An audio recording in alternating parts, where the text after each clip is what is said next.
Assalamualaikum warahmatullahi wabarakatuh. Saya Erni Apriliani dari kelas 1M dengan NIM 2021143508, mata kuliah pengantar pendidikan. Saya akan membawakan presentasi mengenai komponen pendidikan. Baiklah, ada 3 subbab yang akan saya bahas di sini. Yang pertama, pengertian komponen pendidikan. Yang kedua, macam-macam komponen pendidikan. Dan yang ketiga, hubungan timbal balik antar komponen pendidikan. Bab pertama yaitu pengertian komponen pendidikan. Komponen merupakan bagian dari suatu sistem yang memiliki peran dalam keseluruhan berlangsungnya suatu proses untuk mencapai tujuan sistem. Sedangkan komponen pendidikan berarti bagian-bagian dari sistem proses pendidikan yang menentukan berhasil dan tidaknya atau ada dan tidaknya proses pendidikan. Bahkan dapat dikatakan bahwa untuk berlangsungnya proses kerja pendidikan diperlukan keberadaan komponen-komponen tersebut. Sebab kedua, macam-macam komponen pendidikan. Yang pertama, tujuan pendidikan. Yang kedua, peserta didik. Yang ketiga, pendidik. Yang keempat, interaksi edukatif pendidik dan anak didik. Yang kelima, isi pendidikan. Dan yang terakhir, lingkungan pendidikan. 1. Tujuan pendidikan. Tingkah laku manusia secara sadar maupun tidak sadar tentu berarah pada tujuan. Demikian juga halnya tingkah laku manusia yang bersifat dan bernilai pendidikan. Keharusan terdapatnya tujuan pada tindakan pendidikan didasari oleh sifat ilmu pendidikan yang normatif dan praktis. Sebagai ilmu pengetahuan normatif, ilmu pendidikan merumuskan kaidah-kaidah atau norma-norma dan atau ukuran tingkah laku perbuatan yang sebenarnya dilaksanakan oleh manusia. 2. Peserta didik. Perkembangan konsep pendidikan yang tidak hanya terbatas pada usia sekolah saja memberikan konsekuensi pada pengertian peserta didik. Kalau dulu orang mengasumsikan peserta didik terdiri dari anak-anak pada usia sekolah, maka sekarang peserta didik dimungkinkan termasuk juga di dalamnya orang dewasa. Mendasarkan pada pemikiran tersebut, di atas maka pembahasan peserta didik seharusnya bermuara pada 2 hal tersebut. Ketiga, pendidik. Pendidik adalah orang yang bertanggung jawab terhadap pelaksanaan pendidikan dengan sasaran peserta didik. Maka muncullah beberapa individu yang tergolong pada pendidik.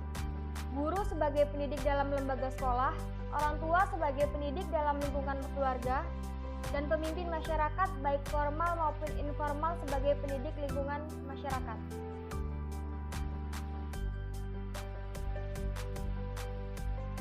4. Interaksi edukatif pendidik dan anak didik. Proses pendidikan bisa terjadi apabila terdapat interaksi antara komponen-komponen pendidikan, terutama interaksi antara pendidik dan anak didik. Interaksi pendidik dengan anak didik bertujuan untuk mencapai tujuan pendidikan yang diinginkan. Tindakan yang dilakukan pendidik dalam interaksi tersebut mungkin berupa tindakan berdasarkan kewibawaan, tindakan berupa alat pendidikan, dan metode pendidikan.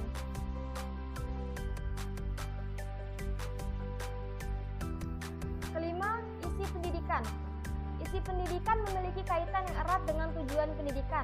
Untuk mencapai tujuan pendidikan, perlu disampaikan kepada peserta didik isi atau bahan pelajaran yang digunakan sebagai pedoman penyelenggaraan kegiatan pembelajaran, yang biasanya disebut kurikulum dalam pendidikan formal. Macam-macam isi pendidikan tersebut terdiri dari pendidikan agama, pendidikan moral, pendidikan estetis, pendidikan sosial, pendidikan intelektual, pendidikan keterampilan, dan pendidikan jasmani. 6. Lingkungan pendidikan. Lingkungan pendidikan merupakan suatu tempat di mana suatu pendidikan dilaksanakan. Lingkungan pendidikan meliputi segala segi kehidupan atau kebudayaan. Lingkungan pendidikan dapat dikelompokkan berdasarkan lingkungan kebudayaan yang terdiri dari lingkungan kultural ideologis, lingkungan sosial politis, lingkungan sosial antropologis, lingkungan sosial ekonomi, dan lingkungan iklim geografis. Subbab yang terakhir yaitu hubungan timbal balik antar komponen pendidikan. Keseluruhan komponen-komponen pendidikan di atas merupakan satu kesatuan yang saling berkaitan dalam proses pendidikan untuk mencapai tujuan pendidikan.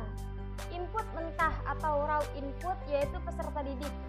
Input alat atau instrumental input seperti kurikulum dan pendidik. Input lingkungan atau environmental input seperti keadaan cuaca, situasi keamanan masyarakat, dan lain sebagainya, yang secara langsung maupun tidak langsung dapat mempengaruhi proses pendidikan, sehingga dalam pencapaian tujuan pendidikan secara optimal dapat ditempuh melalui proses berkomunikasi yang intensif. Kesimpulan yang saya dapatkan, komponen pendidikan merupakan bagian-bagian dari sistem proses pendidikan yang menentukan berhasil dan tidaknya atau ada dan tidaknya proses pendidikan. Input sistem pendidikan dibedakan menjadi 3 jenis, yaitu 1. Input masukan atau raw input, yaitu peserta didik. Komponen masukan atau raw input adalah kualitas siswa yang akan mengikuti proses pendidikan. Kualitas tersebut dapat berupa potensi kecerdasan, bakat, minat belajar, kepribadian siswa, dan sebagainya. 2. Input alat atau instrumental input, yaitu kurikulum dan pendidik. Komponen masukan yang berperan sebagai alat pendidikan atau instrumental input adalah semua faktor yang secara langsung atau tidak langsung mempengaruhi proses pembelajaran.